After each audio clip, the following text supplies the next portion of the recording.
Hi, it's Zena Krogadal, your American Dream Makers host. What an exciting day. I have a very special guest. His name is Randy Sutton, and he is an amazing fella doing amazing things.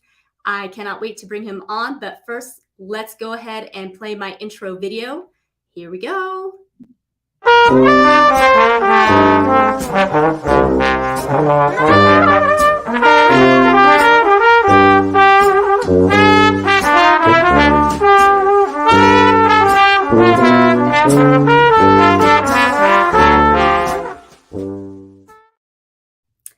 Hello, hello, hello. It is Zena Krogadal, your American Dream Makers host. And I have a very exciting guest today. But first, I want to encourage you that if you are on here, please be sure to share this video out. It's going to be an amazing message and very inspiring.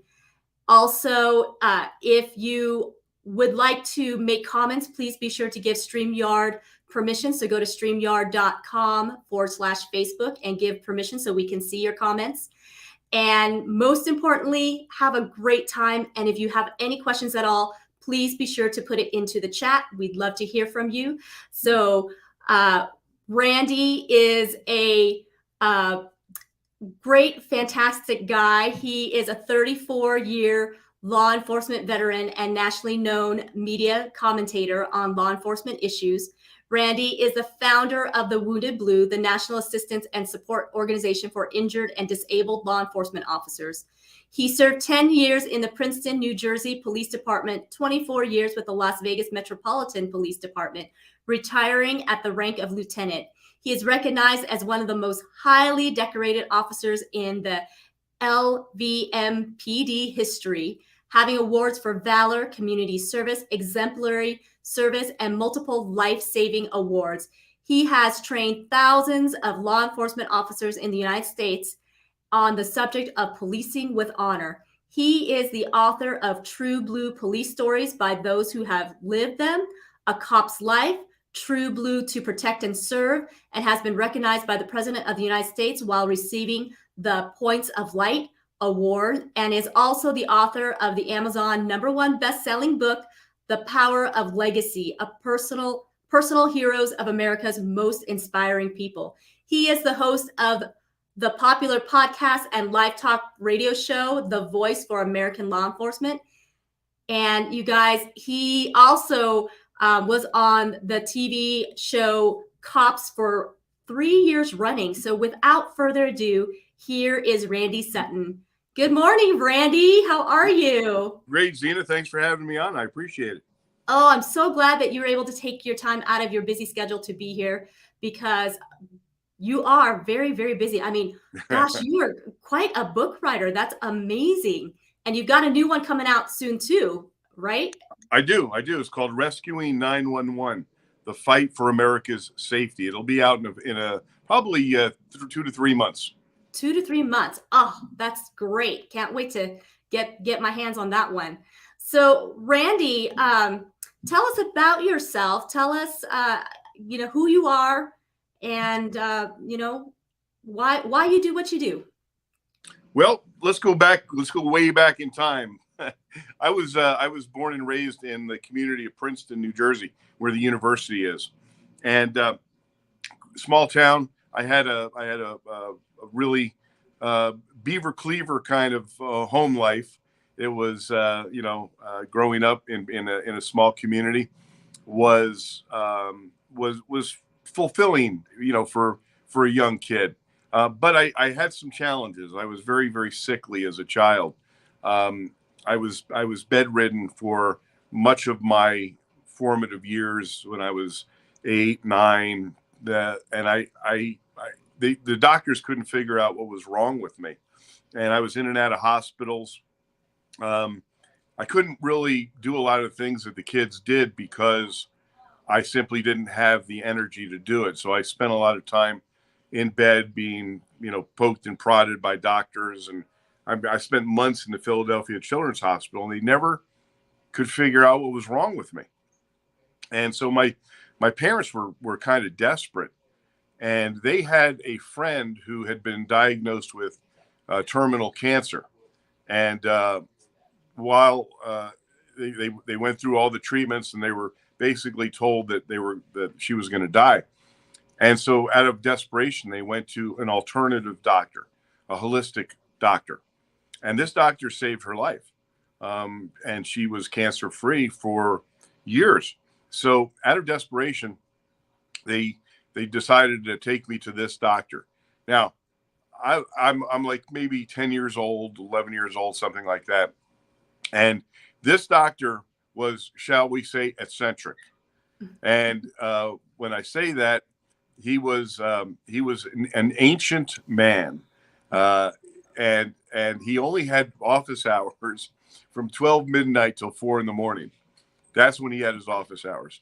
So I knew when my parents woke me up in the middle of the night and said, "Come on, we're going to the doctor."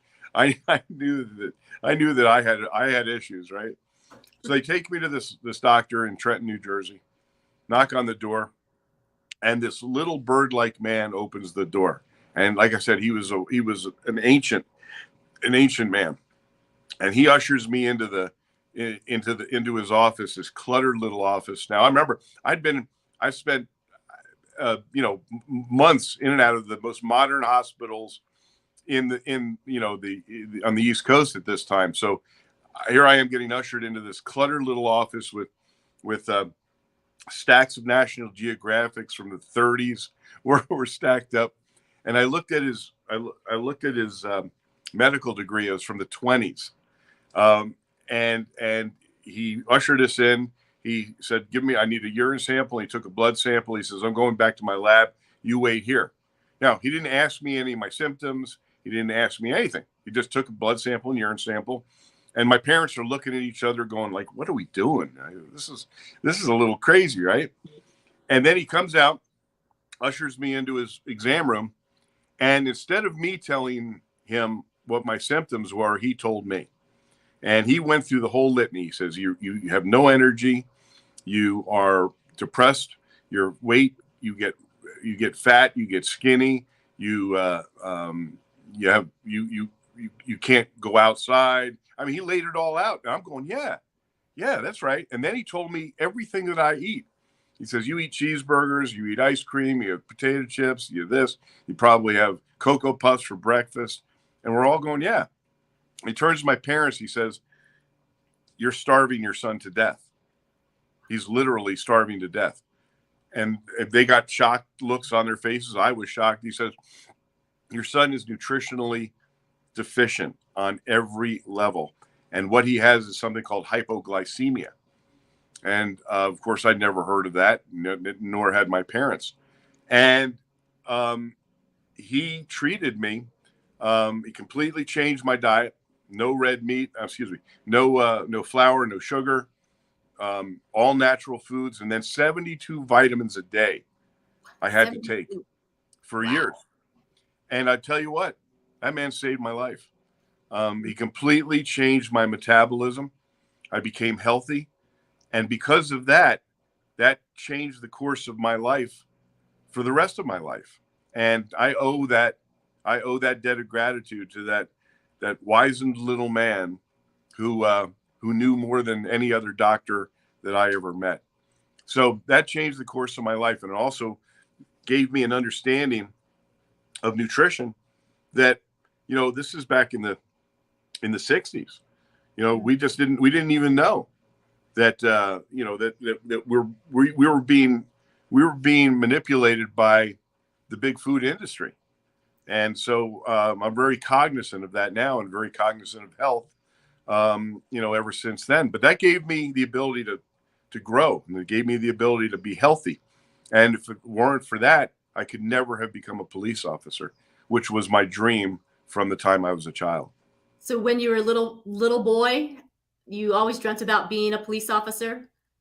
I did, I actually count myself lucky because I always had a direction. My grandfather was a deputy who was actually shot in the line of duty, and both my parents were court reporters, so I got to listen to the court cases, and I was fascinated by policing, and I've always been a protector.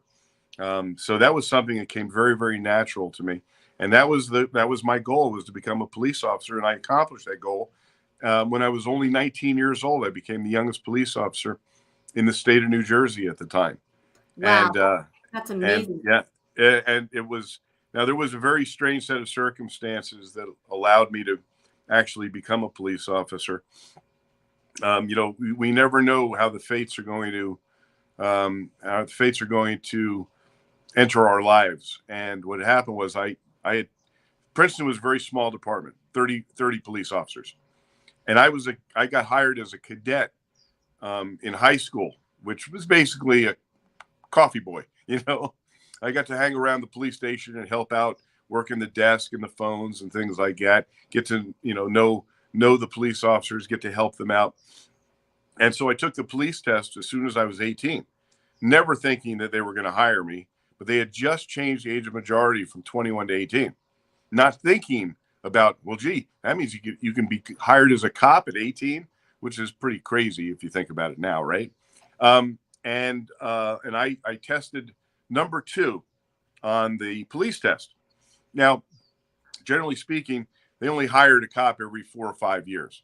So the fact that I was number 2, they basically did that to keep my spirits up, and they had no intention of hiring me. But then fate played a role. A police officer who I worked with, who was going to retire in a couple of years, we had a hurricane in Princeton, and I was helping out at the desk, even though I was no longer employed by them, but I would stay and help out anyway. Well, his name was Johnny, and Johnny didn't show up for work during the hurricane, and we figured he probably just couldn't get into town because of the trees down, things like that. When there was a little lull in the action, I went down to the locker room, and I found John on the floor, and he had come in and had a heart attack and died. And I tried to give him CPR. I tried to save his life, and could not. And that led to me actually getting hired as a police officer. So talk about a bittersweet kind of way to become a cop. Yeah. And that of course set the course of my life then and there. So I became a police officer. I did 10 years in the state of New Jersey. I got to tell you, quite honestly, I was bored in a small town, and 10 years, I did 10 years there, and decided that I needed more action. So I joined the Las Vegas Police Department, and I can tell you, had to start all over, had to go through the academy again, had to go through field training again, had to literally start my entire career over again, and I never looked back. It was the best decision that I ever made, and it was a very fulfilling career here in Las Vegas. I did 24 years in a variety of assignments. I did everything from undercover work to major violators. Had a very exciting career. It gave me the opportunity to be on the TV show Cops. I was one of the most featured officer on that show, and that got me a role in the movie Casino. I get called one day. From a casting director, and said, "There's going to be a film shot in Vegas, and the director wants realism in the part of a police officer. Would you come down and do an audition?" And I'm always up for a new adventure, right? So I walk into this suite, and who's standing there but Robert De Niro and Martin Scorsese, and it was the film Casino. And my audition consisted of me telling them funny stories about being a Vegas cop. And they said, "You got the part." And that's how I got in the Screen Actors Guild, and I've been doing TV and movies ever since. Wow, that's just amazing. So you became a police officer at the age of 19, but it was ushered in with a very traumatic experience. I mean, as a young man, to have to be the one to give CPR. I mean, most of us go, into our adult lives and may not have to really use it, but you ended up having to do that at such a young age and losing somebody that you were close to. Yeah. Yeah. It was, in fact, that story is in my book, A Cop's Life. I mean, quite honestly, that's a moment that still lives with me to this day. I relive that moment. Well, there's a number of moments that I relive, and that's one of them. That was a life-changing moment for me, and I've had a number of them. And I can tell you that um, understanding what trauma is and what trauma does is something that is essential in my work now as the founder of the Wounded Blue, which is the National Assistance and Support Organization for Injured and Disabled Officers. In a 34-year police career, you see things that most human beings would never want to see, and you learn to deal with those, and you try to deal with them in such a manner that you retain your equilibrium, physically, emotionally, and psychologically. And there's been a lot of dark times, and that I went through during my police career, and so utilizing that information and that knowledge and those experiences is what makes me as effective as I can be in my role as the creator of an organization that helps injured and disabled officers all over this country. Well, I definitely want to get to that for sure. But let's unpack a little bit, your career as a law enforcement officer. You decided to go from Princeton, how big was that town? Was it a pretty small town? Yeah, it was a very small town. We had 30 police officers. It was 1.5 square miles. And when I went to Vegas, our jurisdiction is almost 8,000 square miles. That's a big difference. It was a big difference. Yeah. So Princeton was kind of like a Mayberry. That's in fact we called ourselves grin and wave cops because we would drive down the street. Hi, Miss Jones. How are you? Hey, how are you? Kind of thing. But here's the thing. Because you had that experience, you probably learned some extremely good PR, public relations. It's just, you know what I mean? Being able to talk to people and relate to them as a police officer is ultra important. And not all police officers have that skill, or it takes them time to learn it. So I'm glad, so I'm guessing that being in a small town, like you said, you're kind of waving and you're, everybody. Well, and that's a double-edged sword, because when you grow up in a town and now you're policing the same people that you went to high school with, or the parents of people that you're friends with, that has its own set of issues. So and suburban police officers, small town cops, they don't face the dangers as often as a city cop, or the difference is that you're always in danger. You have a target on your back if you wear a police uniform, and that's never been more true than it is today. But it was true when I began my career as well. It's a dangerous job, and you can get kind of lulled into a false sense of security working in a small town where it doesn't come at you as quickly as it does in a city like Las Vegas, where you have to be on guard 24/7, and you have to be prepared to go into the warrior spirit mode, literally in a millisecond, to save your own life or the life of someone else. So suburban police officers don't get it shoved in their face as much, but that also can make complacency an issue, and complacency is what kills police officers. So you have to maintain that ability to go into your warrior spirit, literally in a heartbeat. Yeah, that's a great point. Someone said, "Thanks for your service and for all you're doing, Randy. Our noble and faithful servant warriors sacrifice and experience so much, and the resources you're providing are critical to their health and longevity." Yes, absolutely. Much appreciated. Thank you. Yeah, thank you so much for sure, Randy. Definitely appreciate your service, and you're correct in that you have to be able to balance the two, being able to have good public relations, but being able to become a warrior in an instant, sometimes seconds.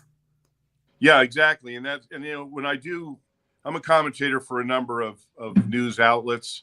I'm on Fox News, I'm CBS, Newsmax. I've been on basically every channel that exists one time or another, because it's important to be able to explain the perspective of policing to people that are rarely given the true the true challenges. So I view myself as somewhat of a translator, because when 15 seconds of video come out on a computer screen or on your handheld phone, and it incites hatred against law enforcement, most of the time that's because nobody's gotten the real story. And so trying to tell the real story and trying to tell the truth from a perspective is important to me. And I take that role very, very seriously.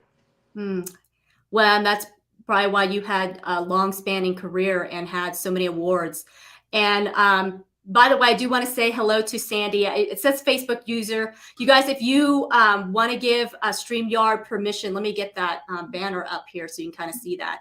If you can give StreamYard permission, we can see your names. But Sandy, hello. And then Nate was the one that gave that last one of thanking you for your service and the things that you're doing. Nate actually is a retired commander from the sheriff's office here in town. And so he absolutely sacrifices and served a nice long spanning career as well. So well, let me throw something out to Nate. Nate, and any other law enforcement officer or someone who is acquainted with law enforcement, the Wounded Blue is having an incredible conference called the National Law Enforcement Survival Summit. And it is designed not just for active duty, but also for retired police officers. It's going to be here in Las Vegas, September 26th through the 29th. And I invite Nate and I invite all other law enforcement to check this out. This is the best training in the country. It is. I have the best speakers in the nation on every aspect of surviving a law enforcement career, not just physically, not just tactically, but emotionally, psychologically, dealing with it spiritually. It's there are so many challenges to surviving a law enforcement career with your emotional abilities to move on in a healthy manner. So that's why I created this incredible conference. And I really urge all law enforcement officers to check it out. It's only $295. It's the best training you'll ever receive. We have saved lives with this training, and it's open to all law enforcement and retired law enforcement. And what is the event called again? It is the 3rd annual National Law Enforcement Survival Summit, to be held in Las Vegas, September 26th to the 29th. If you go to thewoundedblue.org and you scroll down, you'll find how you can register for it. There's a few spots left. It's going to be in September. And plus, not only is it an incredible conference, I don't have a conference unless we have fun. So we've got some entertainment coming. I actually have a surprise guest who is one of the most famous character actors in the movies and film industry today, who is a huge supporter of law enforcement. And he's one of the best speakers I've ever seen on inspirational speaking. So we got some really cool stuff happening here. So it's kind of a secret as to who this mystery person's coming, huh? That's right. It's exciting. A mystery. That's it. That's great. So woundedblue.org. I'll put that on here in just thewoundedblue.org. Thewoundedblue.org. Okay, I'll write that on here. And Sandy says, thank you, Randy and Zena, for this interview. She feels so grateful to be here this morning. Oh, we're so grateful you could be here this morning. Thank you so much. I'm glad that you are putting that on. Sounds like a fantastic event that you will be having. And this is the 3rd one you say that you've got going? Yeah. So, wow, that's fantastic. So tell us, so you were on Cops. How did that even happen? Were they just following? I know they followed several different police departments, but Las Vegas obviously has a lot of action. And that's why they came here. So, Cops is the longest running reality TV series. And it began in 1988, I believe. and they came to Las Vegas in 1989. And the way that they choose the officers to ride with, they usually go out on the evening shift, which is usually the most action, and they'll go to a supervisor and say, "All right, who are the guys that like to that are working? Who are the guys that like to get in the action?" And so I was one of those officers. And so they don't just ride with you. They give you a kind of like a screen test, right? So one of the producers will go for a ride along with they go for a ride along with me with just a handheld camera. And the reason they're doing that is they want to see if you're going to act naturally or if you're going to act up for the camera. We've all seen that's always a possibility. So the producer is riding with me, and right out of the gate at 3:00 we get a call, and it turned out to be kind of comical. This guy tried to beat me up with a swimming pool pole, right? It was like 40 feet long, and I couldn't help myself. I was laughing as he's chasing me around the pool, trying to hit me with the net of this pool cleaner. And eventually I talked him down. I got it away from him. And it was just so funny that the producer said, "We're riding with you." And so that wound up to be a relationship that continues, believe it or not, to this day. That Langley Productions is a supporter of the Wounded Blue. In fact, a strong supporter. And they're actually going to be playing a role by sending some of the cops that are on the TV show to the summit, and they're paying for it. So that relationship still continues to this day, and still is. It's amazing how your pathways in life, you have no idea where they're going to wind up, and so it's really imperative. This is a life's lesson that I'm going to share. It's really imperative to be open to where your life's path is going to take you. And that has proven itself to me very poignantly on more than one occasion, including to where I am today and why I created the Wounded Blue. Wow. You're right. I mean, you don't know what path it's going to take, and I'm really glad that you shared that because when you were a little boy and you were so sick, I would imagine that those years, because it was a few years that you were sick for. Yes. I would imagine that that was hard because, as we were little kids, I remember, all the things that you imagined you were going to be and do when you grew up. But when you were little, you barely had the energy to even get out of bed, it sounded like. Yeah. And here's, once again, you never know how things like this are, how your life is going to play out. So because I couldn't play sports, I couldn't go out and play with the kids. And that has its own, set of issues. Right. But what I could do and what I did was read. I was a ferocious reader. And so I read books and I let my imagination go. And I never had any formal training to become a writer, but I wound up becoming a writer once again because of the path that was open to me, but only because I was such a lover of reading and such a lover of books. And so that also, because of that had played a major role in my life later on. And then when I had, I told you that there are certain milestones in your life where, they may seem to be some of the most difficult moments, but they open up a different path for you. And I had a life-changing moment. This was, I was a police sergeant here in Vegas, and I was on patrol, and it was the evening time, and I was right near the Las Vegas Strip, and I see a car up on the sidewalk and people running around screaming. And I had no idea what was going on, but it's up at a weird angle. There's people running around screaming. I had no idea what it was. I radioed for a backup, got out of the patrol car, and there's bullet holes all over the car. And so I'm looking for the shooter. I don't know if he's still in the crowd. It's a very, very dangerous, dynamic situation.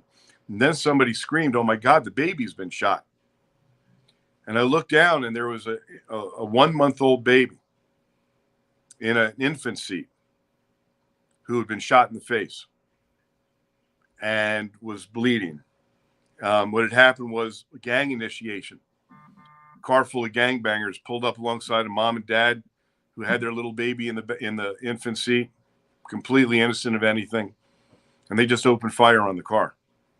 And one of the bullets hit the baby in the face. And so I radioed for an ambulance, but when I went down to check the baby, she wasn't breathing. And she's 1 month old. Her head is the size of a softball. And she had a devastating facial injury where the bullet hit her. And I knew that if I waited for the ambulance, that child was going to die. So the first patrol car that got there, I scooped her up. I said, "Get to the trauma center." And I said, "Radio in, we're bringing in a baby that's not breathing."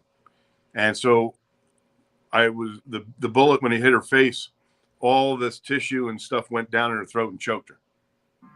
And I was able to clear her airway, give her mouth to mouth, and bring her back. And because I was literally there within minutes of this happening, the baby had no brain damage.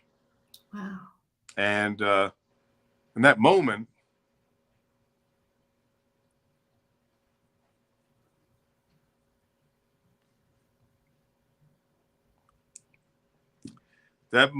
was so pivotal to me that I felt like I needed to write the story. So I went home that night, took out one of my favorite bottles of scotch, a yellow pad and a pen, and wrote the story. It's called Her Name Was Jackie.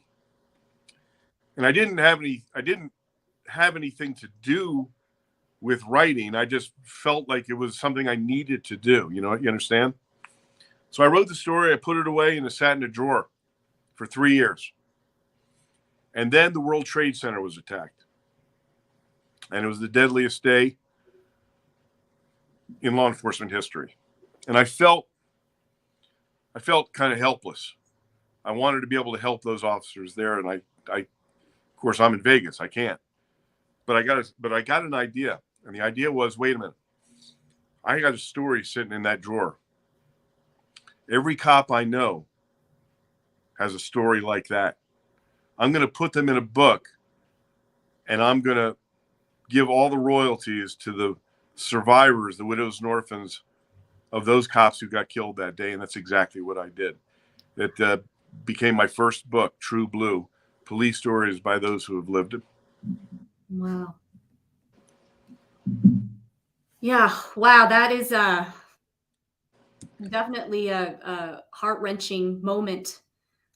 Thank God you were there and you acted quickly for that little one. And she is still alive today. Is that correct?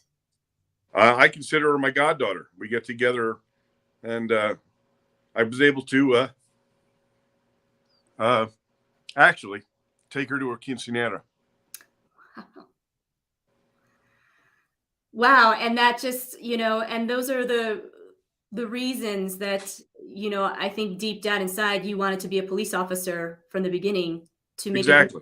to make a difference in people's lives. Mm-hmm. And thank God you had, like I said, you were there at that time and you were quick to act, and you saved many, not just her life, you've saved many lives over your career span. So thank you so much for all of that, because it truly is a sacrifice that law enforcement officers do go through. My husband was in law enforcement for 8.5 years. And so, of course, thankfully, he was here in this area in Yavapai County, the Prescott Valley area. So not quite as action filled as Las Vegas, but nonetheless, there's still dangers here. Absolutely. 100%.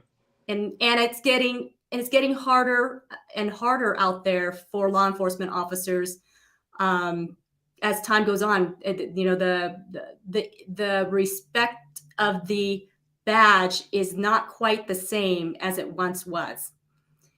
We're facing a a crisis in law enforcement, and it's been building for the last few years. And unfortunately, we have not even seen the worst of it yet.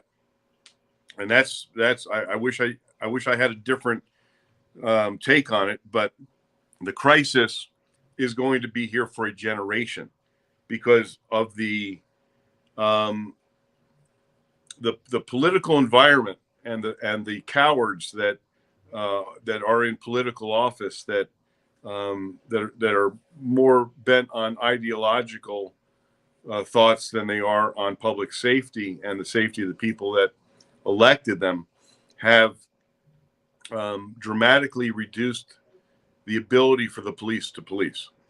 And as a result, we have less cops than we've ever had. Manpower shortages are critical. People are not becoming police officers that would have and wanted to, and it is a minefield of emotional trauma that is facing our law enforcement community, and I see this literally every single day. I see the emotional turmoil and the psychological turmoil that are affecting our officers. And that's one of the things that, my organization, the Wounded Blue, we've helped more than 15,000 police officers in the last 4.5 years. That's an astounding number of people who are not just physically injured, but injured emotionally and psychologically too. Yeah. So tell us a little bit about, I mean, and that is all absolutely true. There's a lot of things that you experience as a law enforcement officer that the majority of us do not experience and don't need to because of you guys being out there to protect us. I mean, you're protecting us physically, emotionally, all of that. So much gratitude. But walk us through how you ended up establishing the Wounded Blue. Well, okay, so I can tell you that I did not intend to retire when I did, even though I had a total of 34 years, and which is a pretty long run for a cop. My first 10 years were in a different pension system, so I had to literally start all over. So I intended to do another 6 years as a cop, but that was not in the cards for me. What happened was I was on patrol one night. I was the watch commander. Watch commander means you're the highest ranking officer on the on duty. And Vegas is a big town. It's the ninth largest department in the country. So I had a young patrol officer with me on this night when I was watch commander, and it was 2:30 in the morning. And we're driving down Las Vegas Boulevard, the famed strip right in front of the old Bally's Hotel. And I'm talking to him like I'm talking to you right now. And suddenly I found myself talking slower, and I had no control over it. And I realized that my brain was actually slowing down and I was having a stroke. And I stopped the police car and I told this young man, I said, "Get me help. I'm having a stroke." And first he looks at me like, "Is this the way the lieutenant messes with people?" And then he realized that no, this wasn't a joke. And I got out of the car in case he needed to get me to the hospital. And by the time I got out of the car, I was speaking gibberish. And I knew I was speaking gibberish. I just had no control over it. And it was literally the most frightening moment of my life. And I've been through some frightening moments. And then I lost the ability to speak, and I lost the ability to move. And I crumpled to the pavement. And I lay there absolutely helpless. Couldn't move, couldn't talk, couldn't communicate. And I wasn't afraid of dying, Zena. I wasn't afraid of dying. I was afraid of living like that. And I remember distinctly as if it was yesterday, I was praying to die. And then, and people are taking my pictures. I'm laying there on the pavement and tourists are walking by, taking photos of me. And then my team got there. They surrounded me until an ambulance got there, took me to the hospital. And once again, that angel that's been on my shoulder ever since I began my police career and got me out of some pretty rough times was on my shoulder again that night. And the clot went through my brain without doing as much damage as it could have done. And I survived it. But that ended my police career. And 3 weeks before that, my mother had died in my arms. And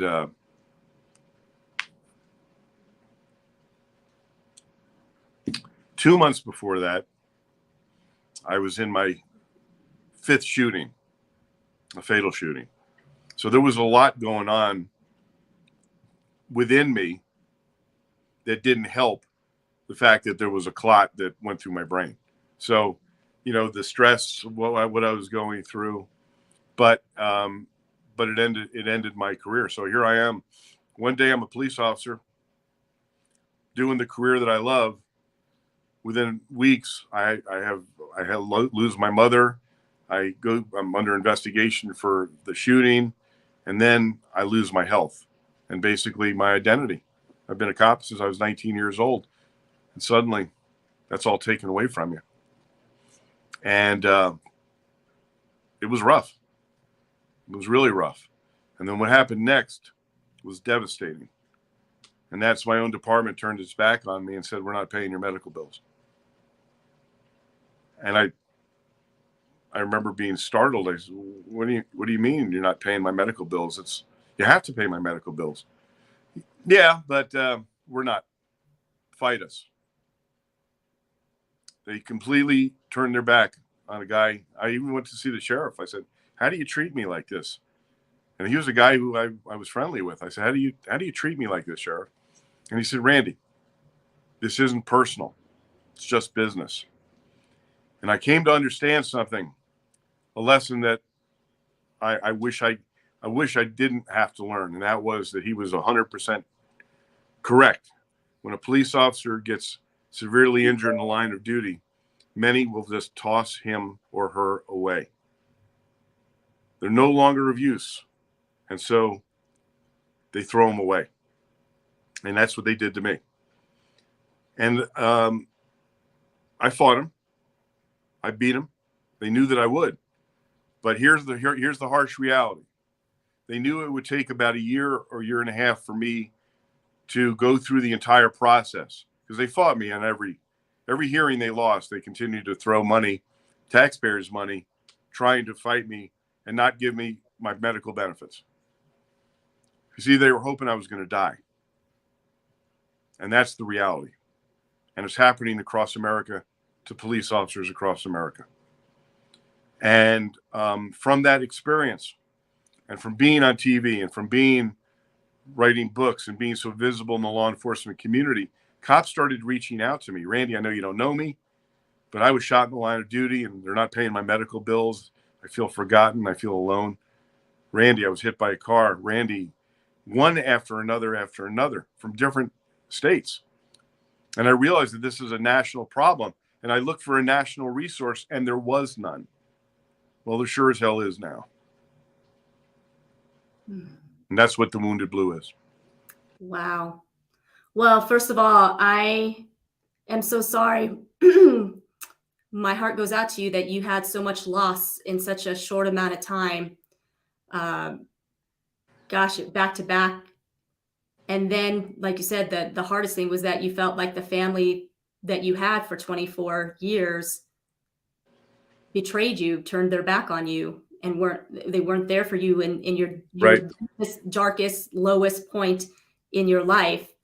And I can't imagine all the things that you must have gone through in that. Well, and that's, but here again, I thought that this is the worst thing could ever happen to me. I would lose the job that I loved, and my basically, much of my identity was wrapped up in my job, and which is not unusual for policing. But it led me to a path that I tell you right now, I'm doing work now that is more important than anything I've ever done in my life. And the logo or the tagline of the Wounded Blue is never forgotten, never alone. And we are that blue family that should have been there for them, for all of these abandoned police officers. And so, although, there was a lot of pain along the way, I wouldn't change what happened to me for anything because of the impact that I have now in my new role. And I have a team of men and women. My entire peer advocate support team is what they're called. They're all trained counselors. Every one of them has been shot or stabbed or beaten or run over, screwed up and screwed over. And they continue to serve, and they are truly heroes. They're heroes serving heroes.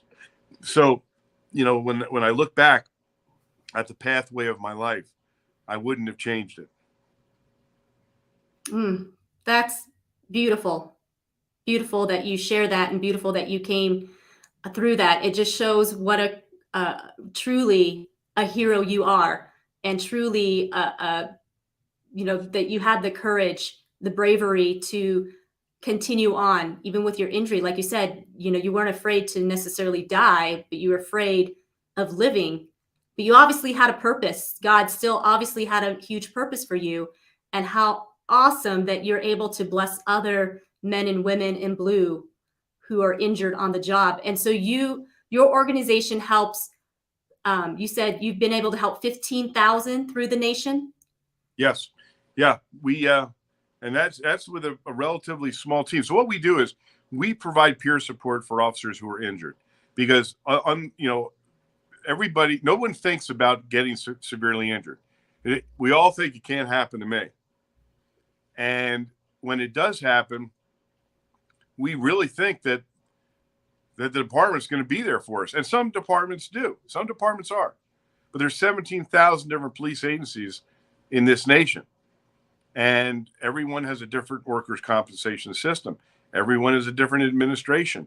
And so depending on where you are and the workers' compensation laws, which are different in every single state, will determine if how you're treated, at least with getting medical treatment. Believe me, the horror stories that I deal with police officers who become severely injured and are literally thrown away,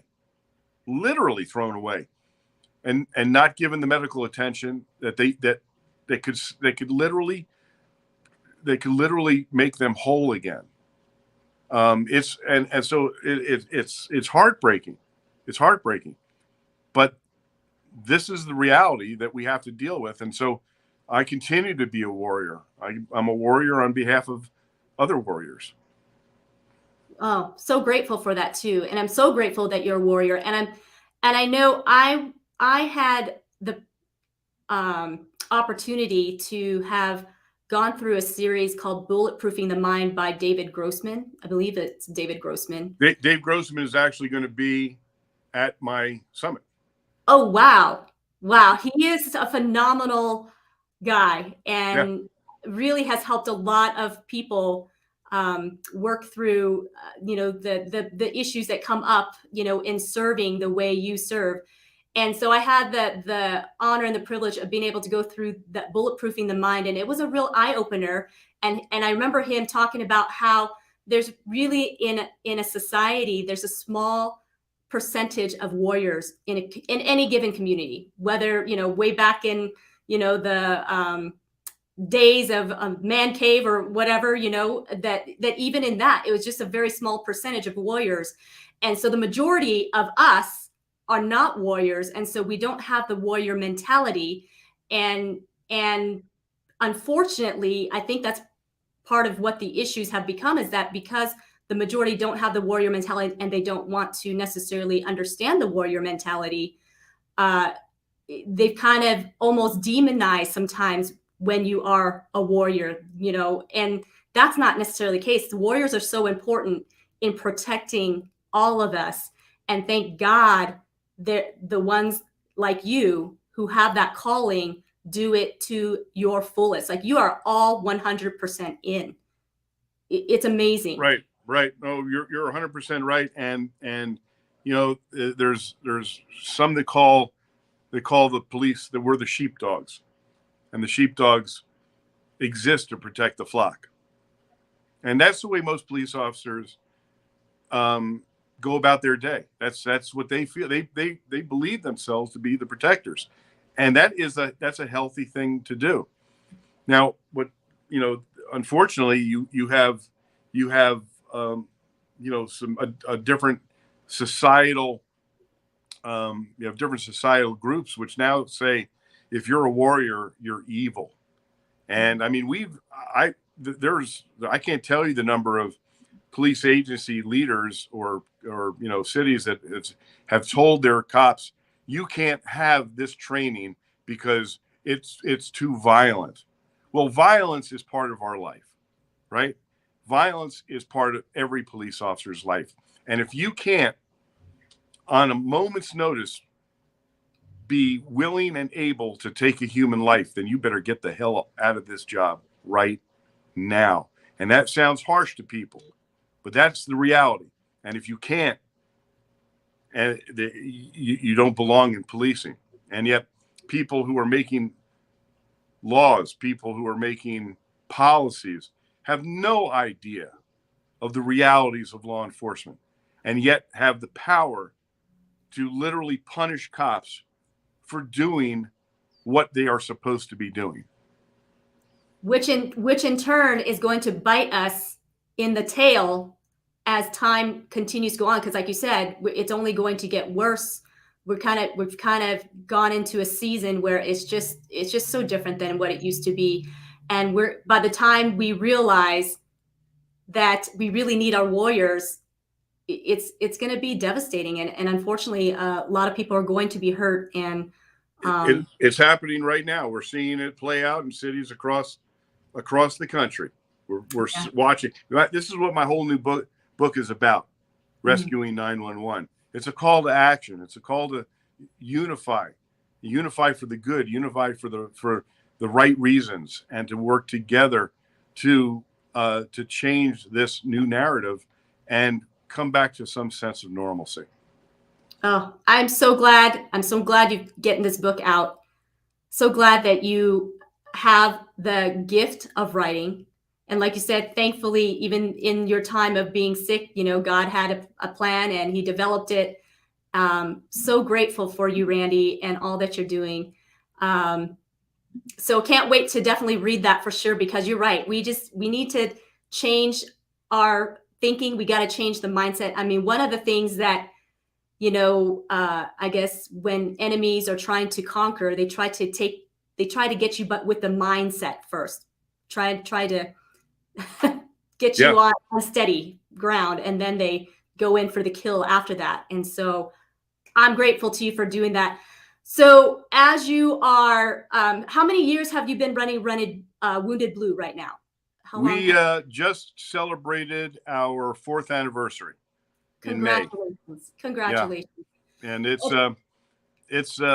oh, by the way, if anybody wants to be notified about when the book comes out, if they go to rescuing911.org, okay, they can just give me your name and email, and we'll notify you when the book comes out. That's rescuing911.org. It's a splash page just for that book. But let's, what we're seeing, and this is another unfortunate reality now, is we're seeing a lot of police officers give up. They're saying, I can't do this anymore. And so they are literally just leaving. They're not even waiting to retire. They're just saying, this isn't worth it to me anymore. And so we're losing some really, really good people. And so this is one of the things that's so important that I try to emphasize, is that stay in the fight. You have to stay in the fight when you're in the field.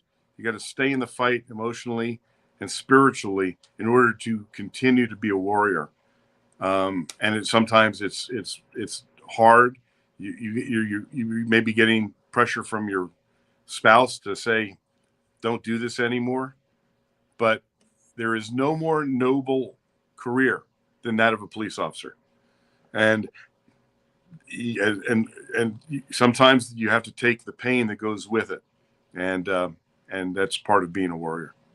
Oh, I just phenomenal, Randy, phenomenal. And I'm glad you kind of touched a little bit on, even if your spouse says, it's time for you to hang up the to hang it up, to keep going, because we don't have very many warriors. And I'm glad that you mentioned that, because the support of the spouse is huge.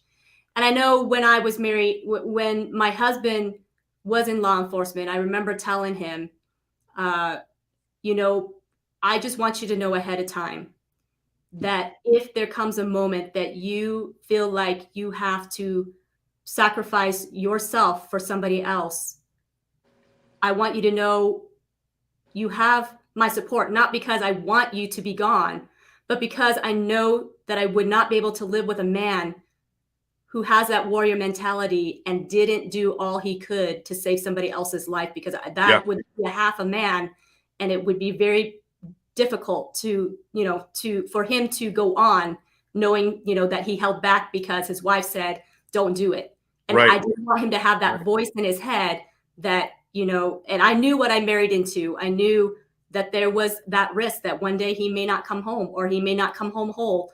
There may be injuries, but it's so important, I think, for the spouse to understand, what it is. That's part of the sacrifice. And thankfully, the majority of people do come home. There's a lot that, there obviously there's more than we want that don't, but it's a tough, crazy world out there. And I'm just grateful for people like you out there. I'm grateful that you have continued the fight. So keep fighting the good fight, my friend. You are doing amazing. I know having a nonprofit organization starting up with small staffing and volunteers is very tough. So if people wanted to get involved, is it okay for them to email you if they want more information? Or how do sure. they get a hold of you? Well, we can't do this by ourselves. Um, we need the support of the public. Raising money has been very, very difficult. I can't tell you the number of companies that said, Randy, we really like what you're doing, but we can't put our name on it. Because they're afraid of backlash now. That's how insane our world has gotten. So we are completely funded by donation, and by companies that do care about us, sponsoring things like our summit.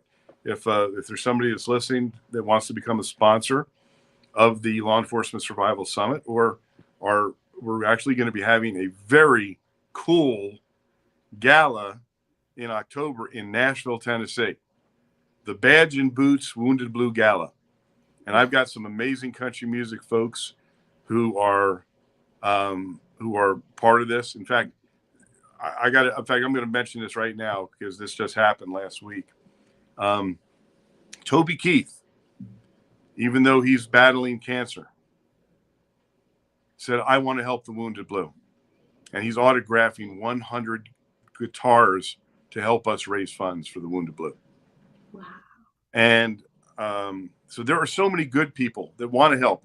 I can't tell you how many calls and people talking to me or sending me a message, Randy, I support law enforcement, but I don't know how to show it. Well, I have a way to show it. Hit that donate button on the Wounded Blue website and give what you can. I mean, I wish I had 10,000 people that were sending me $10. We could save so many more people. So give what you can. If you want to be a sponsor, call me or contact me, Randy at thewoundedblue.org. And if you want to, talk to me about opportunities that you may help, by all means, give me a call. Oh, absolutely. Let's definitely support the Wounded Blue. Get this message out there. If you're watching this on the replay, you guys, absolutely get this message out there. This is amazing organization. There's so much to be done. And I know the funds dry up very quickly too. So those that can help, absolutely. And I know maybe not everybody has time or money on their hands, but they might have time on their hands. So absolutely get a hold of Randy too. If you want to volunteer, I'm sure he always needs help for these events. It takes more than 3 people to head up these things. So I'm sure if you have the heart to serve, absolutely get a hold of him and he'll get you plugged in one way or the other.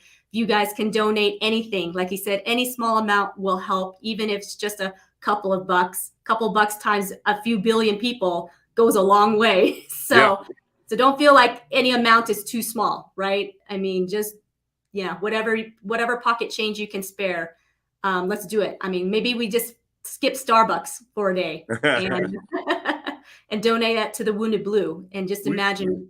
We've had about 2 weeks ago, I was contacted by a gentleman in New Jersey, and he said, "I love what you're doing. I'm going to have a fundraising event for you." So in actuality, on July 9th, I will be in New Jersey for an exotic car show fundraiser for the Wounded Blue. And I just had somebody donate 2 VIP tickets to the Yankees game in the dugout that we're going to auction off. We've got a vacation to the Bahamas.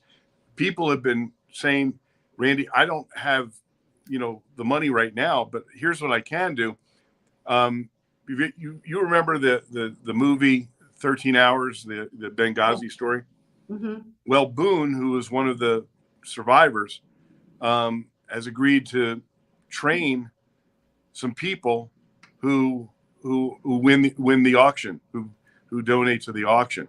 So imagine that you at this auction you bid and you get firearms training by the survivor of Benghazi. So we've got some really cool experiences happening.